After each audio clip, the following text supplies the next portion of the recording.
At that backyard barbecue, my best friend joked that I love to control everything, and the whole circle laughed a beat too hard. My wife looked down fast, gripping her phone like it might betray her if I asked to see the screen. It was late spring in Portland, Oregon, the kind of evening where the sun hangs around like it's not ready to go home. Our rental duplex still smelled like fresh-cut grass from the neighbor's lawn, and the air had that wet, evergreen bite that made you feel awake even after a long shift. I'd come off a 12-hour run with the ambulance, uniform swapped for a hoodie, hands still carrying that phantom disinfectant smell no matter how hard I scrubbed. My wife, Nadine, had been in a good mood all day. Too good, almost rehearsed. She's Haitian-American like me, and she's always had this gift for turning stress into motion. Cooking, cleaning, texting, planning, sending money back home like it was oxygen. Her aunt in Cap Haitien needed help with rent. Her cousin was between jobs again. Her mom's church had a fundraiser. There was always a reason, always a need, always a number with a dollar sign attached. I used to love that about her. It felt like heart, like loyalty. Then it started to feel like a treadmill set by someone else, and I was the one sweating. That night, the barbecue was supposed to be simple. Just our little friend circle. People we'd built around ourselves since moving to Portland. My best friend, Marcus, was there with his wife, Tasha. Our neighbor, Janelle, came over with a paper plate already stacked like she'd been starving all week. Even a guy from my station, Luis, dropped in for 10 minutes and stayed for an hour because Nadine kept refilling his cup and asking about his mom like she'd known him forever. The backyard looked like a normal American postcard if you ignored the tension you could taste. Plastic chairs, a cheap folding table with condiments lined up like soldiers, a speaker playing old R&B low enough to pretend it was background. My keys sat on the table beside a crumpled grocery receipt and a little kid's backpack. Janelle's nephew had been running around earlier, leaving his stuff everywhere like he owned the place. Nadine stood on the right side of the patio near the door, the porch light catching her face in a sharp, unforgiving way. She laughed, but her eyes kept flicking down to her phone. Every time it buzzed, her thumb moved fast. Tap, swipe, lock, like she was putting out tiny fires before anyone smelled smoke. Marcus was working the grill like it was a stage. He had that loud confidence that fills space, the kind of guy who can insult you and hug you in the same sentence. We'd met back in Florida years ago, back when everything felt lighter and nobody had receipts for your life. He flipped a burger, looked at me, and smirked. Man, I swear, Gene, you be running your house like the damn DMV. Take a number, fill out a form, no smiling. Tasha laughed first, high and sharp. Janelle snorted like she'd been waiting for permission. Even Luis chuckled, eyes sliding toward Nadine like he expected her to add a punchline. I smiled because that's what you do when you don't want to be the reason a room changes temperature. Yeah, someone's got to keep the wheels on. Marcus leaned in, spatula in hand like a microphone. Nah, for real. My man loves control. He probably got a spreadsheet for hugs. More laughter, too much of it. Not the friendly kind that rolls off you. This was the kind that sticks for a second, like wet clothes.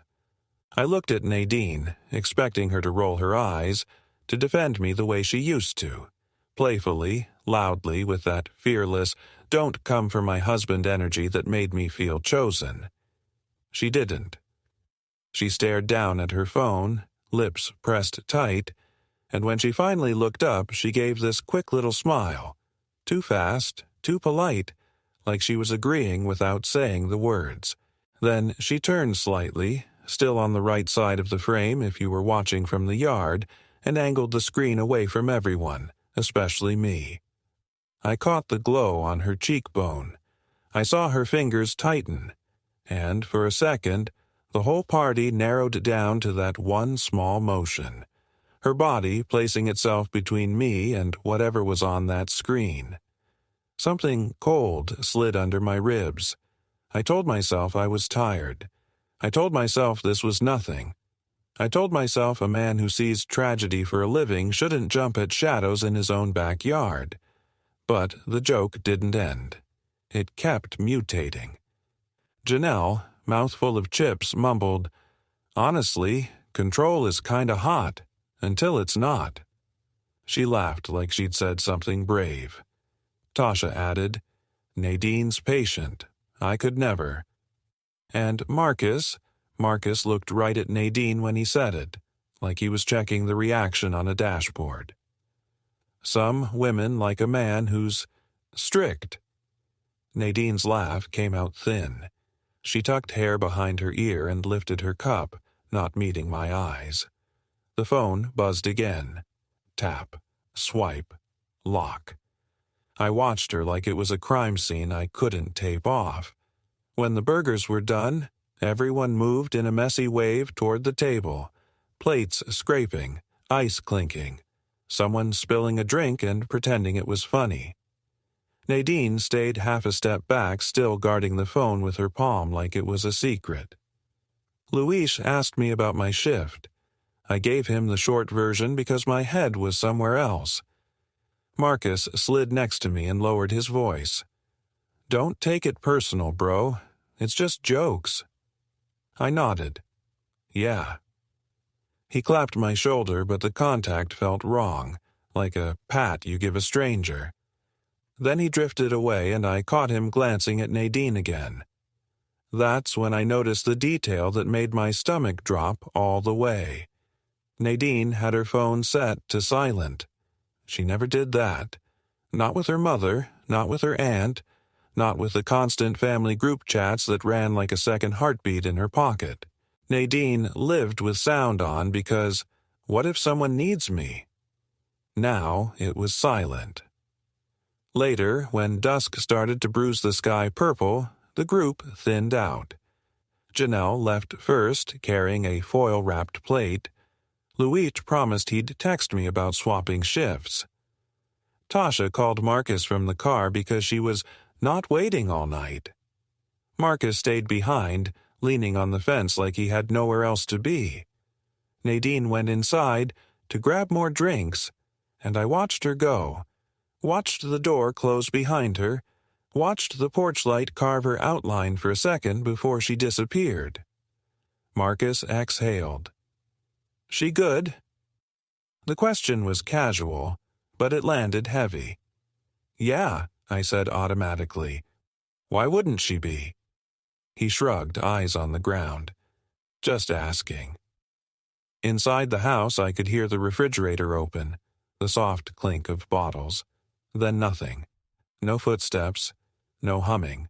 Just quiet. That quiet stretched. I stepped toward the door, and as I did, my phone buzzed in my pocket. A notification from Nadine. Except it wasn't a message. It was one of those little system banners you get when someone tries to sign into an account and a verification code gets sent. I stared at it under the porch light, my thumb hovering. The banner flashed for a second and then vanished like it had been yanked away. I didn't even have time to open it. From inside the house, I heard Nadine's voice. Low, tight, like she was speaking to someone but didn't want the walls to listen. And then, through the window, I saw the pale glow of her phone lighting up her face as she typed fast. I pushed the door open and she spun around so quickly the fridge door thumped shut behind her. Her eyes were wide. Not guilty wide. Not scared wide. Strategic wide. "What's wrong?" she asked, like she hadn't just been caught mid-sprint. I held up my phone. "I just gotta—" Her hand shot out, palm up. "Let me see." The way she said it wasn't a request. It was an order dressed up as concern. I didn't give it to her. I just looked at her, and the air between us turned thick, like the house had suddenly filled with steam. On her phone screen, just for a heartbeat before she locked it, I saw a message thread header with a name I knew too well. Marcus, and one line underneath it that made my throat go dry. You deleted it, right? My mouth opened, but nothing clean came out. Nadine's hand stayed in the air between us, palm up, waiting for my phone like she was collecting a toll. The kitchen light made her face look sharper than it ever did in the daytime. Every muscle held tight, every blink measured. She wasn't panicked. She was managing. "Jean," she said, soft like honey, "give it to me. You're tired. You're seeing things." Outside, I could still hear Marcus laughing at something on the patio, like my life wasn't cracking open 10 feet away. I kept my phone in my hand. I got a verification banner, and then I walk in and you're texting Marcus. Her eyes flicked to the window, then back to me. "He was checking on you." I almost laughed. It came out as air. Checking on me? About what? Nadine exhaled like I'd inconvenienced her. "Because you were tense. Because you get like this sometimes." There it was. The first little rewrite, not a denial, a reframe. Make me the problem so she didn't have to explain the message I'd seen. "You deleted it, right?" "You want to tell me what it is?" I asked. She blinked once, slow. Then she did something that felt like someone pulling a blanket over a mess. "Marcus told me he made a joke and he didn't want you to take it hard. That's it." "That's not what I saw." "What did you see?" she challenged, stepping closer. "You saw a header. You saw one line. You filled in the rest with whatever story you needed." My chest tightened. I could hear my own pulse like a siren under my skin. In the ER, when someone lies, they usually lie big or they lie sloppy. Nadine was neither. She was surgical. I tried to keep my voice level, the way I do on calls when family members are screaming and you have to be the calm center of chaos. "Unlock your phone." Her jaw clenched. "No." One word. Flat. Final. "Why?" I asked. "Because you don't get to interrogate me like I'm a suspect." The way she said suspect, like she'd learned it from me, from my job, made my stomach twist. I lowered my hand slightly, not giving in, not escalating. "Nadine, I'm asking because I don't understand why my best friend is texting my wife about deleting anything." She reached for the counter and grabbed a bottle of water, twisting the cap with too much force. Her knuckles went pale. "You want to know what I don't understand? Why you always need to be the boss? In my life, in our house, in everything." "Don't do that," I said, quieter. "Don't flip it." She took a sip, eyes locked on me over the bottle. "I'm not flipping anything. I'm saying the truth. You come home from those shifts like you're still in charge of the room." The fridge hummed behind her. The clock over the sink ticked. That was it. That was the soundtrack to our marriage suddenly. Tick. Silence. Accusation. From outside, Marcus's voice floated in, loud and careless. "Yo, Nadine, you got any more of that hot sauce?"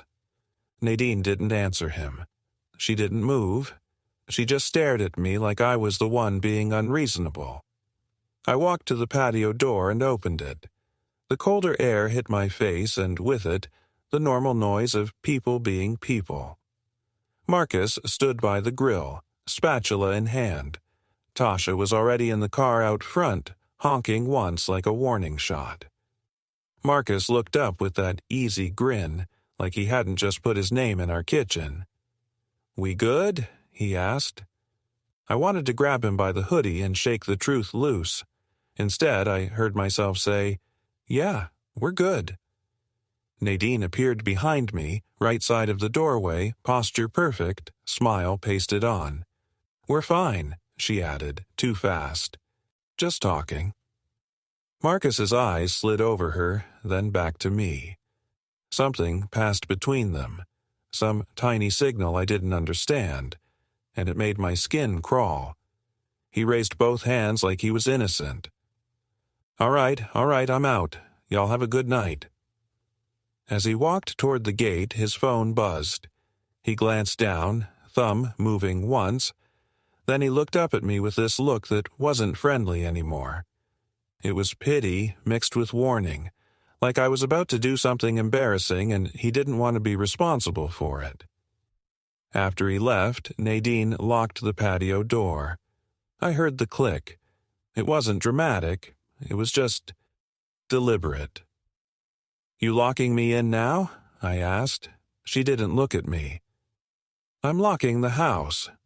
"Same thing, the way you do it." That earned me a stare so cold it made the room feel smaller. "Don't start." I didn't, not out loud, but my brain wouldn't stop. I went to the living room and sat down hard on the couch, keys on my knee, staring at the dark TV like it might show me what I was missing. Nadine stayed in the kitchen, moving around with purpose, putting things away, wiping counters that weren't dirty, controlling the world one small motion at a time. My phone buzzed again. This time it was a text. Unknown number. "Relax, you're making it weird." No name, no hello, just that. A slow, ugly heat crawled up my neck. I typed back, "Who is this?" The response came fast. "Someone who doesn't want you to blow up your life over nothing." I stood up so quickly the coffee table shifted. A crumpled receipt slid off the edge and fluttered to the floor like a warning flag. Nadine turned around, instantly alert. "What?" she asked. I held up my phone. "Who the hell is texting me from a blocked number telling me to relax?" Her eyes flicked to the screen, and I watched the calculation happen behind them. "It's probably Marcus messing with you," she said. "Then why wouldn't he use his number?" "Because you're acting crazy," she snapped, then caught herself and softened her tone like she'd practiced it. "Because he's trying to keep it light." "It's not light," I said. "It's not funny. It's—" The phone buzzed again. Same number. "She didn't want you to see it. Respect that." My hands went cold. Not angry cold. That other cold. The kind that shows up right before something terrible happens on a call, when the room goes too quiet and you realize you're late. Nadine stepped forward, voice low, urgent. "Give me your phone." "No." "Jean." "No." Her face changed. The mask slipped. For a second I saw something raw. Fear, yes, but also irritation, like I'd broken a rule she thought we both understood. She leaned in, close enough that I could smell the faint coconut oil in her hair. "If you love me," she whispered, "you will stop. Right now." I stared at her. "If you love me, you'll unlock your phone." Her eyes hardened again. "You don't get to set conditions." That was the moment the quiet in the house turned into something violent without any yelling. A silent war. A control war. The kind where the weapons are locked screens and locked doors and soft voices that make you feel insane for hearing the danger. My phone buzzed a third time. "Check your email before you accuse anyone." My throat tightened. I walked to the counter where my laptop sat, still closed, still innocent-looking. Nadine moved with me, not blocking, just shadowing like a guard. I opened the laptop, logged in. My inbox loaded. Right at the top was a new message with my station subject line format, the kind I recognize instantly. "Incident review requested. Action required." My hands hovered over the trackpad. Nadine's breath hit my shoulder. The room felt like it was holding its breath with us. I clicked, and the first sentence on the email made my vision blur for a second. "Multiple concerns have been raised regarding your behavior outside of work." I looked at Nadine, and she didn't look surprised. She looked prepared. The email sat on my screen like a hand on my throat. Multiple concerns have been raised regarding your behavior outside of work. Below that, it listed bullet points in HR language that somehow felt more violent than yelling. Pattern of intimidation, controlling conduct, unprofessional communications, potential safety risk. It didn't name Nadine. It didn't name Marcus. It didn't even name me directly in the first paragraph, just the employee. Like I was already a case file. Nadine stood behind me, close enough that I could feel her body heat on my back. She didn't ask what it said. She didn't act confused. She watched my face the way people watch a weather app before a storm. "Jean," she murmured, "close that." I turned in the chair and looked up at her. How did they even— "Stop," she cut in, and there was steel under the softness. "Don't do this here." "Here?" I repeated. "In my house?" Her eyes narrowed. "In our house." That was the first time that night she said "our" like it was a warning. My phone buzzed again. Same unknown number. "If you go in tomorrow angry, you'll prove them right." I didn't show Nadine. I didn't need to. Her gaze flicked to my hand like she already knew what the screen said. I barely slept. Not the normal broken sleep after an EMT shift. This was the kind where you drift for 10 minutes and wake up with your heart punching your ribs, like you'd forgotten something important in a burning building. By morning, Portland had gone full gray. Rain smeared the windows, turning the streetlights into soft halos. Nadine moved around the kitchen like she was trying to keep the world smooth. Coffee brewing, toast popping, dishes rinsed that didn't need rinsing. She looked calm on purpose, and that calm made me feel more alone than if she'd screamed.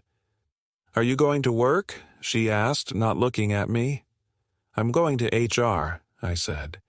She finally met my eyes. "Do you want me to come?" The offer sounded generous.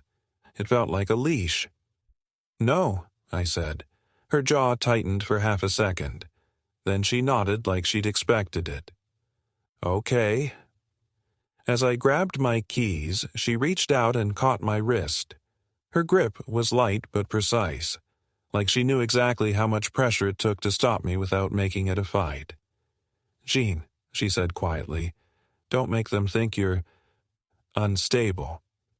I stared at her fingers on my skin. "Who is them?" She let go. "Your job, your people." "My people. Not us. Not her." I drove to the station with the radio off, windshield wipers ticking like a metronome to my thoughts. Every red light felt personal. Every car behind me felt like it was watching.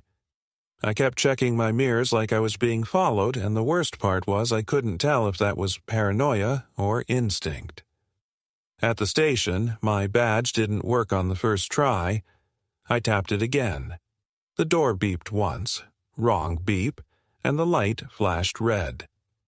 I stood there under the little awning, rain running down my hood, feeling stupid and exposed. A guy from day shift, Trevor, came up behind me with a travel mug and that half-awake expression everyone wears at 6:30 a.m. "Yo," he said, then paused when he saw the red light. You good?" "Yeah," I lied and stepped aside so he could badge in. His card worked instantly. Green light. Door buzz. He hesitated like he wanted to say something, then slipped inside without meeting my eyes. Quiet horror moment number 1. Being locked out of your own life without anyone saying the words out loud. My supervisor, Captain Howell, met me in the hallway. He didn't clap my shoulder. He didn't do the normal, "What's up, man?" He just nodded and said, "HR is waiting." The HR office was too bright, too clean. It smelled like printer toner and lemon wipes. 2 people sat across a little table. A woman from HR with a tight bun, and a man I didn't recognize who looked like he'd practiced neutral facial expressions in a mirror. Howell stood off to the side like he was there to witness, not protect. The HR woman slid a folder toward me. Jean-Baptiste, thank you for coming in. I didn't sit right away. My hand stayed on the back of the chair, knuckles white. What is this? It's an incident review, she said like she was ordering lunch. We received a report alleging concerning behavior and potential policy violations. From who? I asked. We can't disclose the reporting party, she replied immediately, as if she'd rehearsed it. The man beside her spoke for the first time. This is a preliminary meeting. We want to hear your side. My side of what? I snapped, then forced my voice back down. Sorry, my side of what, exactly? The HR woman opened the folder and turned it so I could see. A screenshot. A text thread. My name at the top. And me, writing things I'd never write. You don't leave without me saying so. If you go out, don't come back. I'll make sure everyone knows what you really are. My stomach dropped so hard I felt it in my knees. That's not, I started. She held up a hand. Please answer the questions directly. I stared at the screenshot. The timestamps were late last night. The contact name in the thread was Nadine. Except the phone number attached to it was wrong by 1 digit. 1 digit. Like someone wanted it to look real without making it fully traceable. Howell, I said, turning to him, you know this isn't me. He didn't look at the screenshot. He looked at my face. Jean, just stay calm. The man from Risk leaned forward slightly. Have you ever sent messages like this to your spouse? No, I said. Never. Do you share accounts? The HR woman asked. What accounts? I shot back. Phone plans, cloud backups, passwords, she said. Any shared access? I heard Nadine's voice from the kitchen in my head. Let me see. Give it to me. If you love me, stop. No, I said again, but it came out weaker this time because I wasn't sure. We'd shared enough over the years. Wi-Fi passwords, streaming logins, bank apps on the same tablet, little pieces of access that felt harmless until they weren't. The HR woman slid another page out. A second screenshot. This time, an email draft. Sent from my address to Captain Howell. Subject line, hear me out. It was a mess of rambling, angry paragraphs about being set up, about people whispering, about Marcus, about my wife lying, and one line that made my throat close. If you don't fix this, someone's going to get hurt. I stared at it, sick. I did not write that. The man's eyes didn't change. Do you recognize any of the language? That's not how I talk, I said. I don't even use that phrase. Howell, I said again, louder now. Tell them. Tell them I don't write like that. Howell finally spoke, but it wasn't what I needed. Jean, we're placing you on administrative leave while we look into this. The words landed like a slap, clean and official. Quiet horror moment number 2. Your career being paused with one sentence, like you're a video someone else controls. I felt my body want to surge. Stand up, knock the chair back, shout. Instead, I forced myself to sit, forced my hands to unclench. Who said I'm a safety risk? I asked, voice low. The HR woman tapped the folder. The report includes concerns from multiple individuals. Multiple. That word hit harder than any screenshot. Multiple meant a story had been spread. Multiple meant people had nodded along. Multiple meant my name had become something they could pass around like a warning. When I walked out, Trevor was at the front desk laughing with someone. The laughter died the second he saw me. His eyes dropped to the folder in Howell's hand. He looked away so fast it was like I'd burned him. I drove home in a fog, rain streaking the windshield, my phone vibrating every few minutes with nothing I could trust. Missed calls from unknown numbers, a voicemail notification with no transcript, a message from Marcus that just said, "Yo, you straight?" I didn't answer. When I pulled up to our duplex, my chest tightened for a reason I couldn't name.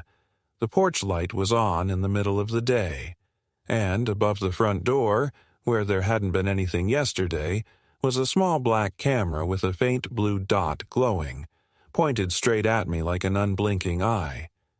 I sat in the car, keys still in my hand, staring at it while the rain tapped the roof like impatient fingers. Then my phone buzzed one more time.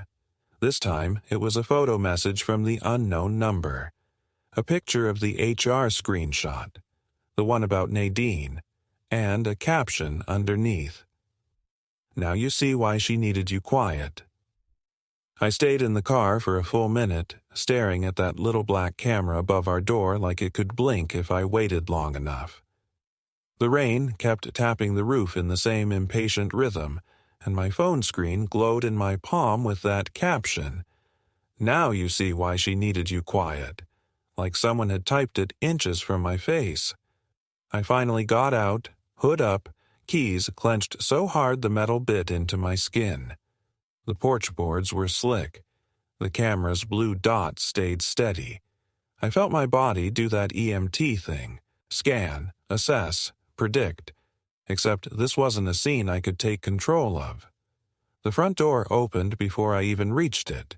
Nadine stood there, right side of the doorway like she'd chosen that position on purpose. Her hair was pulled back, face calm, eyes bright with a kind of focus I'd never seen on her unless she was handling a crisis for someone else. "You're home," she said softly.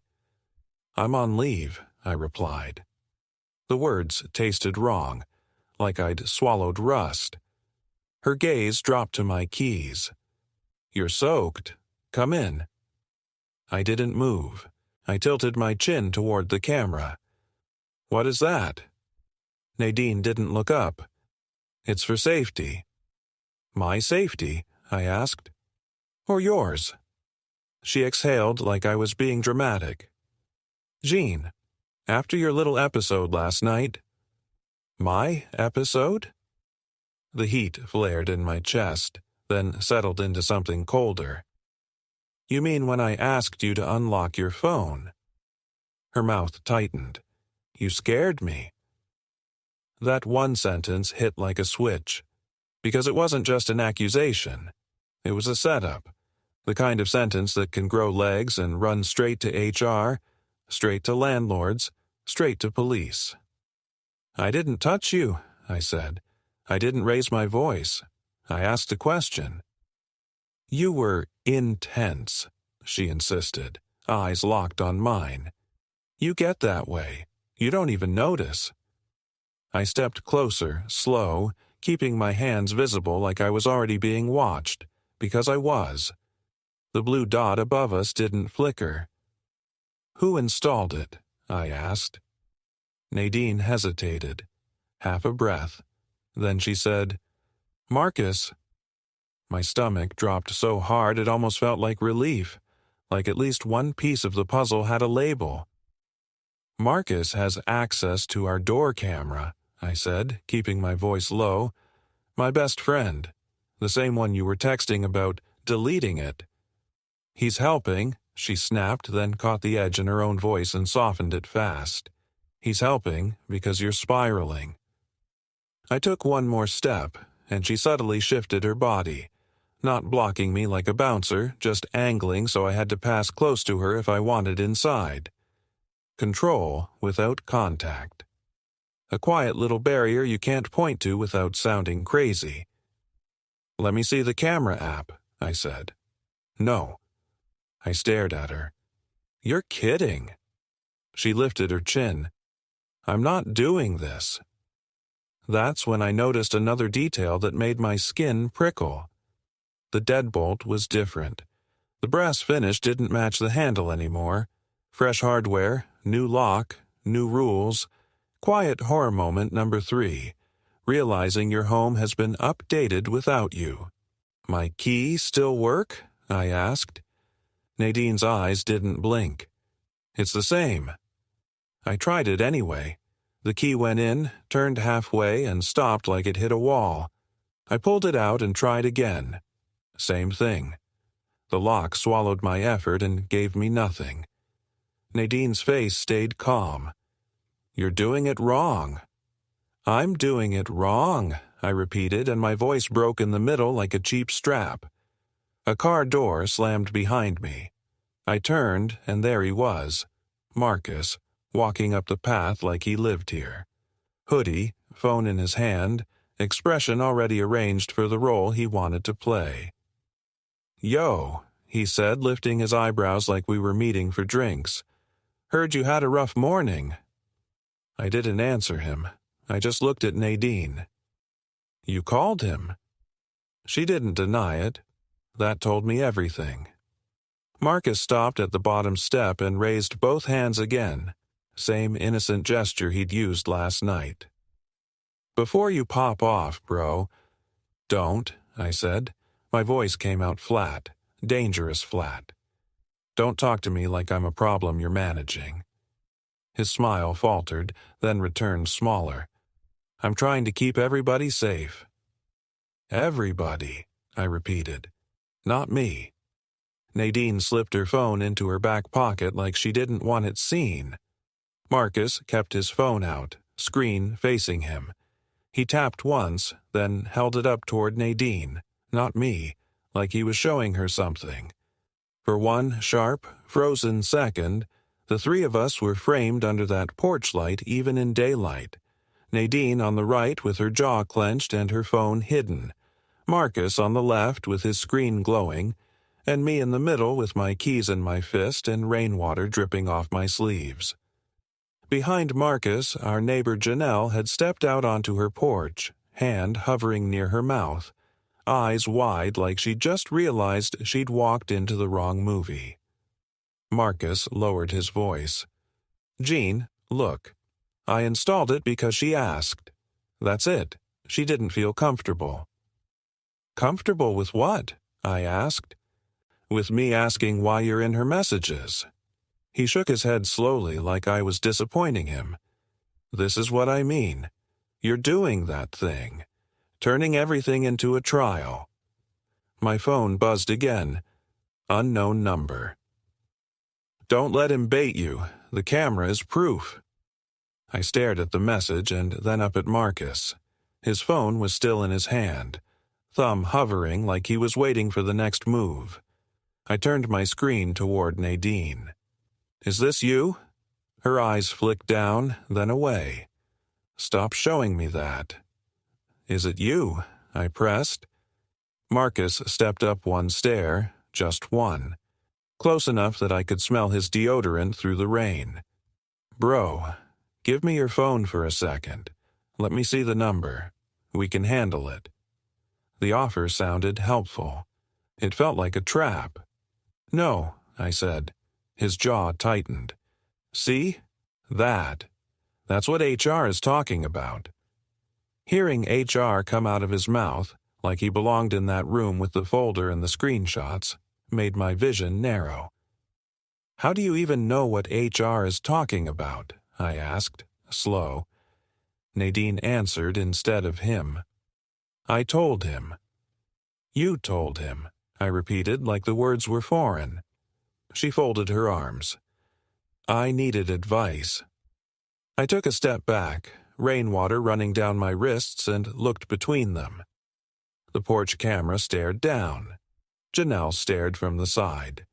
My keys felt useless in my hand, like props from a life that had been rewritten. Then Marcus did something small that almost made me lose it. He pulled out his own keys. Not a full ring, not a spare, just one key, worn at the edges.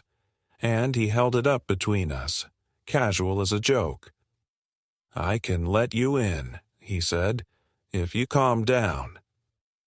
I stared at that key like it was a weapon made of metal and audacity. Nadine didn't flinch. She didn't protest. She didn't say, "Why do you have that?" She just watched me, waiting to see if I'd explode. My phone buzzed again. This time it was a voicemail notification. No transcript. Just a single line. New voicemail received. I hit play with my thumb, right there in the rain, not caring who heard. A man's voice filled the speaker, my voice, perfectly shaped, perfectly paced, saying words I'd never say. "I'm not safe right now. If anything happens, it's on her." Nadine's face went pale in one heartbeat. Marcus's eyes widened, just a fraction too late, and from inside the house, behind the door I couldn't open, I heard another phone ringing. My ringtone, like my own sound had been trapped in there without me. The voicemail ended, and the rain filled the space where my voice had been, like the world was rushing in to cover it up. Nadine's face didn't crumple into guilt. It tightened into damage control. "That's not real," she said, too fast. Marcus recovered a half-second later. "Bro, come on. People can fake anything now." Behind him, Janelle was still on her porch, one hand pressed to her chest, eyes wide like she'd just watched a magic trick go wrong. If this was a play, she was the accidental audience. I held my phone out, speaker still open. Then why did my ringtone just ring inside my house? Nadine flinched at the word "my." "Our house," she corrected automatically, then swallowed like she realized how that sounded. Marcus took another step up, slow, palms open. "Maybe your phone's connected to a tablet, a laptop, like a backup device." I stared at him. And who would have set that up? Nadine lifted her chin. "You share everything," she said. "You insisted we share everything." That was a lie wrapped in a memory. I hadn't insisted. She'd asked. She'd always asked. "Just so we're a team," she'd say, smiling. "Just in case something happens." That smile felt different now, like it had been a tool the whole time. My hands were shaking, but I kept them low, visible, careful. I could feel the camera above us like a weight on my forehead.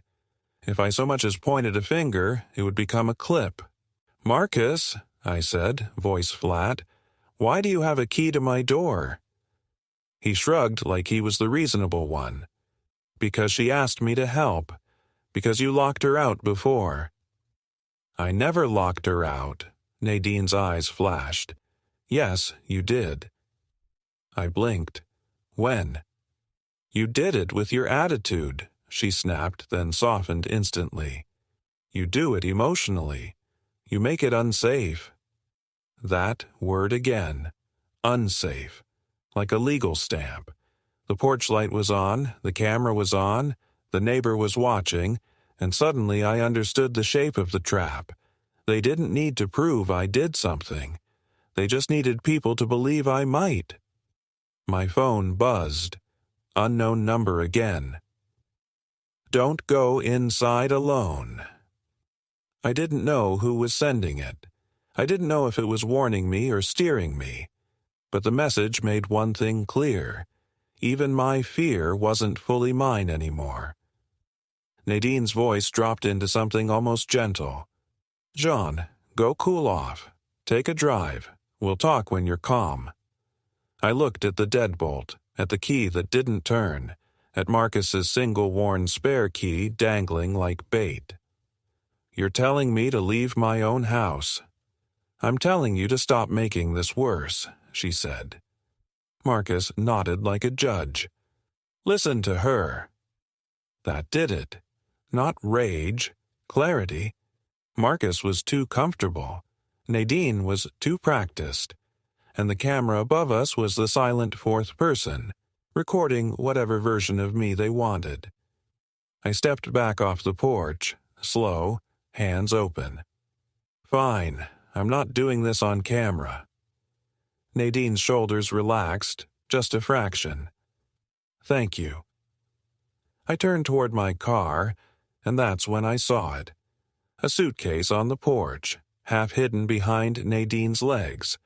Small, black, handle up like it had been placed there in advance. A prop. A statement. She was ready for a narrative where she had to escape.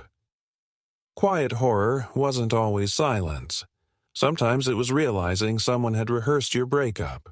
I got in my car and shut the door, rain hammering the windshield like it was angry on my behalf. My phone buzzed again, this time a text from Captain Howell. HR is escalating. Do not return to the station. Do not contact anyone involved. Call me when you're safe. Safe. Everyone loved that word today. I drove to the nearest cell carrier store, hands white on the wheel. If someone was using my ringtone inside my home, if my number was sending fake messages, I needed to lock it down. Simple. Practical. Fix the bleeding. Inside, the store smelled like plastic and air freshener. Bright posters of smiling families. A young guy in a lanyard asked, "What can I help you with?" Like my world wasn't on fire. "I need to freeze my line," I said. "Someone's accessing my account." He typed, frowned, then asked for my PIN. "I don't have it," I admitted. "I can verify with ID." He looked apologetic. "Sir, the account holder changed 2 weeks ago. It's under Nadine Baptiste now." My throat went dry. "What?" He turned the screen slightly, not fully, like it was sensitive. My wife's name, her email, her security questions. "You can't be serious," I whispered. "I'm sorry," he said, in that corporate way that meant, "I can't help you, and I'm trained to smile while I say it." "Only the account holder can make changes. I can note your concern, but we can't freeze it without authorization." Quiet horror moment, maybe the worst one yet, was standing in a brightly lit store while a stranger told me my identity had been transferred like a couch. I walked out into the rain, feeling hollow. My phone buzzed again. New message, this time from our group chat with Marcus, Tasha, Janelle, and a few others. Tasha had posted, "Just a reminder, if any woman needs a safe place, my door is open. No names, no accusations, just a soft public signal." A flare shot into the sky. Janelle replied with one word, "Amen." My stomach turned. The social war had already started, and it was dressed up as kindness. I called Howell from the car. He answered on the second ring. "Talk to me." "They locked me out of my phone account," I said. "Nadine's the account holder, and there's a camera on my porch. Marcus has a key."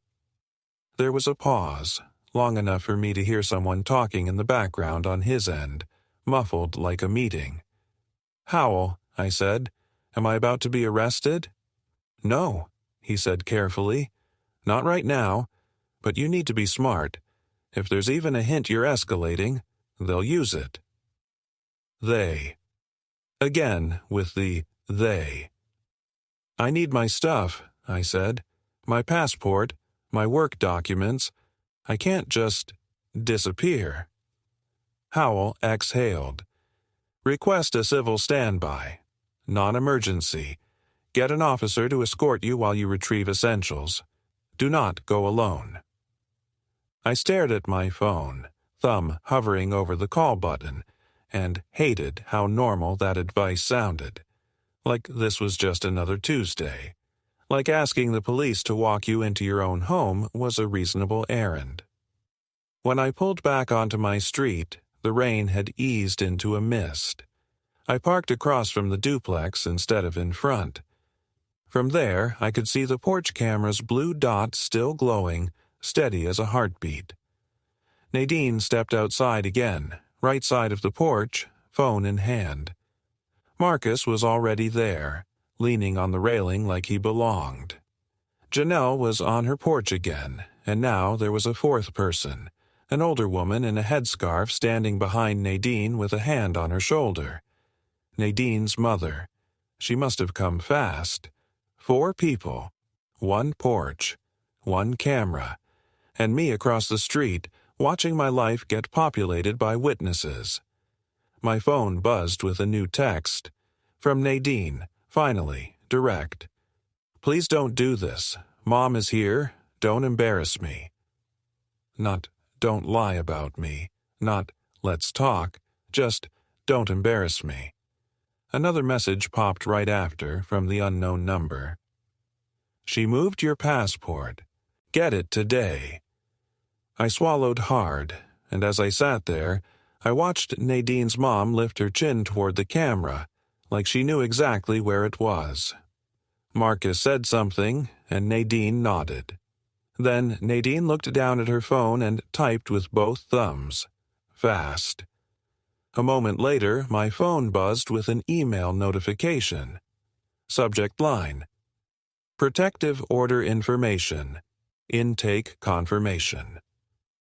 My hands went numb on the steering wheel as I clicked it, and the first line hit me like a door slamming. Your request has been received. I looked up at the porch, at Nadine, at Marcus, at her mother, at Janelle watching like it was a sermon, and realized they weren't waiting to see if I'd explode.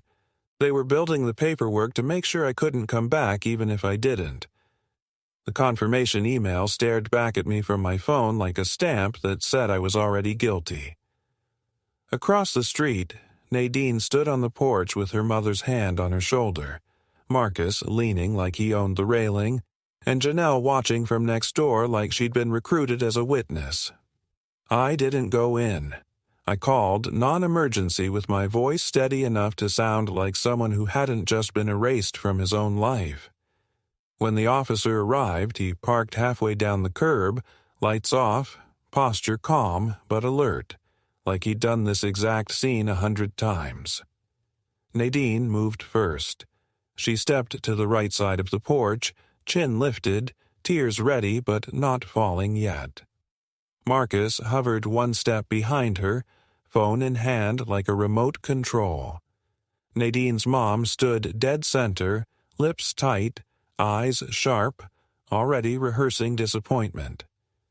The officer introduced himself and asked what was happening. Nadine spoke over me. He's been scaring me, she said, voice trembling on cue. He's not himself. I watched the officer's eyes flick to the camera above the door, the blue dot glowing like a tiny judge. The officer looked back at me. Sir, I'm here to keep this calm while you retrieve essentials. No arguing, no contact. Understood? I nodded. My keys sat useless in my palm. My lock was changed, I said quietly. My key doesn't work. Nadine's mother gasped like I'd confessed to something disgusting. Nadine didn't deny it. Marcus's jaw tightened, just a fraction, like he'd forgotten I might say that part out loud. The officer held out a hand. Ma'am, is he on the lease? Nadine hesitated, then said, Yes, but he doesn't live here right now, Marcus cut in too fast. The officer's eyes flicked to him with that subtle warning look cops give men who talk too much. Sir, the officer said to Marcus, flat, this is between them. For a second, the whole porch froze into a perfect thumbnail in my mind.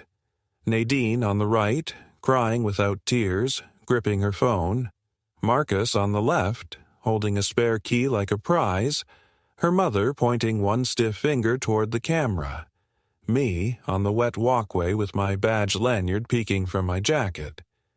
The officer between us, 1 hand raised to slow the room down.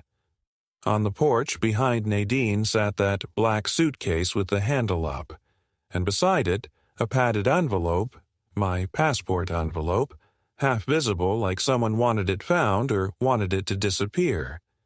The officer nodded at Marcus. "If you have a key, you'll open the door.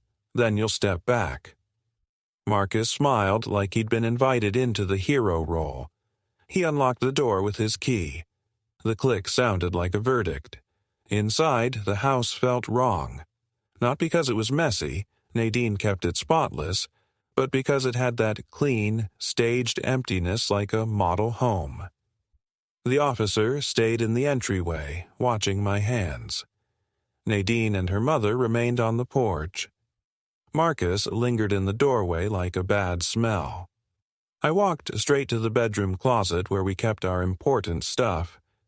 The spot where my passport envelope usually sat was empty.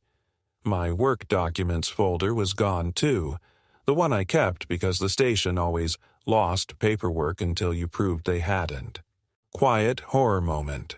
Realizing someone can rearrange your life while you're asleep, and the house will still smell like laundry detergent. I turned back toward the porch and raised my voice just enough for everyone to hear. "My passport is missing." Nadine's eyes widened like I'd accused her of murder. "I don't know what you're talking about." Marcus laughed, a short, nervous sound. "Bro, come on." I didn't take the bait. I walked to the living room instead because something had been nagging at me since last night, the way I'd heard my ringtone inside the house when my phone was in my hand. I crouched by the TV stand, reached behind the console, and my fingers hit warm plastic. An old iPad. Plugged in. Screen dark but charging. Not ours. Not mine. The officer leaned in slightly. "That yours?" I shook my head. "No." I tapped the home button. The screen lit up and my stomach dropped again. My name was on the Apple ID at the top. My email. My photo. Like someone had been wearing my skin digitally.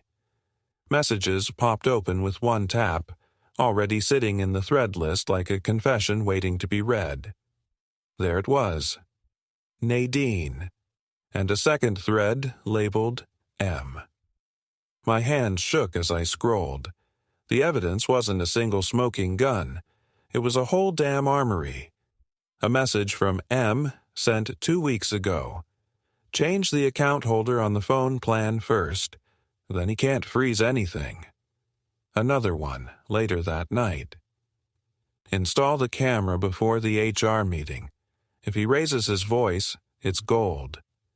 And the one that had started my spiral. You deleted it, right? I heard Nadine's mother suck in a breath on the porch as if she'd felt the room shift even without seeing the screen. I held the iPad up, turning it slightly so the officer could see without me waving it around like a weapon. "That's how my ringtone was inside," I said. "This device is tied to me. Somebody's been sending messages and voicemails through my account." Marcus took one step forward, face flushing. "That's not... Man, you don't know how that works." The officer's tone sharpened. "Sir, step outside." Marcus's eyes flicked to Nadine just once. A silent check-in. A signal. Nadine finally lost the calm. "Jean, stop. You're embarrassing me," she shouted, and there it was again. Her real fear. Not that I was wrong, that I was loud in front of witnesses. Then another voice cut through the doorway. "Embarrassing you," Tasha said. All heads turned. She stood at the bottom of the steps, rain dots on her hair, phone in her hand, eyes blazing. I'd never seen her look at Marcus like that, like he was something she'd stepped on barefoot. Marcus went pale. "Babe." "Don't," she snapped. "Don't babe me." She looked at me, and something in her expression softened into apology. "The unknown number was me," she said. "I didn't know how else to warn you without him intercepting it." My throat tightened. "How did you—" She lifted her phone. "Because he left his iPad open at home last night. Because he's sloppy when he thinks he's smart. And because I saw everything." Marcus lunged one half-step, then stopped when the officer shifted between them. Tasha's voice shook, but it didn't break. "He's been telling everyone you were dangerous for weeks. He told me he was helping Nadine. I thought it was couple stuff. Boundaries, safety. Then I saw the messages." She scrolled and read, voice crisp, each word a nail. "Once he's on leave, we file. Your mom signs as witness. Janelle will vouch. He won't be able to come back." Nadine made a sound like she'd been punched. Her mother's hand dropped from her shoulder. For the first time, her mom looked at her not like a daughter, but like a stranger. I looked at Nadine. Really looked. Her face was slick with rain and something else. Panic, yes, but also rage that her plan was unraveling in public. "Why?" I asked quietly. "Tell me why." Nadine's lips trembled. She glanced at her mother, then at Marcus, then back at me, like she was choosing which truth would hurt less. "It was supposed to be temporary," she whispered, "just until you calmed down." "That's not an answer." Her voice rose, sharp now. "You were going to ruin everything. My mom needed money. My aunt needed rent. Everybody needed something, and you kept saying no like you were God." I felt it hit me in a slow wave. The remittances, the constant pressure, the quiet fights that ended with her going silent for days, turning the house into a cold museum until I gave in. The money control wasn't just about dollars, it was about power. Who decides whose family matters? "And Marcus?" I asked. My voice sounded far away. Nadine's eyes flicked to him in a way. "He said he could help." Tasha laughed, bitter. "Help? He wanted your job, Jean. He told me you didn't deserve the station. He said you'd crack eventually and he'd be the one who saved Nadine." Marcus snapped, finally losing the mask. "That's not true." But his voice sounded small next to the mess he'd built. The officer cleared his throat like a gavel. "Ma'am," he said to Nadine, "I'm going to advise everyone to stop talking. This is beyond a civil standby." Nadine's face crumpled, and for a second I saw the woman I'd married.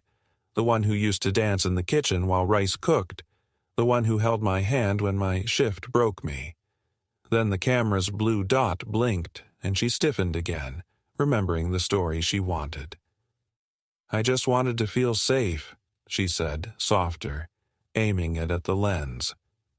I looked at her, then at the iPad in my hands, my name sitting on it like a stolen jacket. "You didn't want safe," I said. "You wanted me gone." Quiet horror moment, realizing the person who knows your rhythms can weaponize them. Your calm, your job, your love, into a file folder. The officer escorted me while I grabbed essentials. My passport envelope was inside the suitcase on the porch, tucked under a scarf like it had always belonged there. My work folder was in Nadine's car trunk. The officer watched her pop the trunk, watched her hands shake as she handed it over, watched Marcus stare at the ground like gravity might swallow him. I didn't yell. I didn't lunge. I didn't give the camera anything it could turn into proof. I just took my life back in pieces. As I walked down the steps, Tasha touched my arm lightly. "I'm sorry," she said. "I didn't know until I knew." I nodded because my throat couldn't handle words. That night I sat in a cheap motel off the highway, the kind with thin curtains and a humming heater that never fully warms the room. I opened my laptop and wrote a single email to HR with one sentence and an attachment. The messages and voicemail were sent from a device logged into my account without my consent. Then I attached photos of the iPad screen, timestamps included, and a video of the porch camera blinking over Nadine's shoulder while Marcus held the spare key. A week later, Howell called me and said, "IT confirmed it. The HR email draft didn't come from your work device. His voice was tired. You're cleared.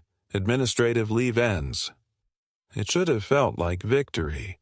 It didn't, because being cleared doesn't unhear your wife say she needed you quiet. It doesn't unsee your best friend holding your house key like a threat. It doesn't fix the part of you that now flinches at your own ringtone. I drove past the duplex once, just once, and saw the camera still there, blue dot glowing like an accusation that hadn't gotten the memo. I didn't stop. Somewhere between the station and that motel, I understood the truth I'd been avoiding since the barbecue. The first betrayal wasn't the paperwork. It was the laughter. The way the whole circle laughed a beat too hard, like they'd been practicing the story where I was the villain. I filed for separation the next morning, not as revenge. As a boundary, I should have drawn the first time silence became a weapon and money became a leash. And I kept one thing as proof. Not for court, not for HR, not for anyone else. For me. A screenshot from the iPad. A single line that would never sound like love again. Install the camera before the HR meeting. If he raises his voice, it's gold. I didn't raise my voice, but I learned the hard way. In a war like this, they don't need you to scream. They just need you to exist inside the story they wrote,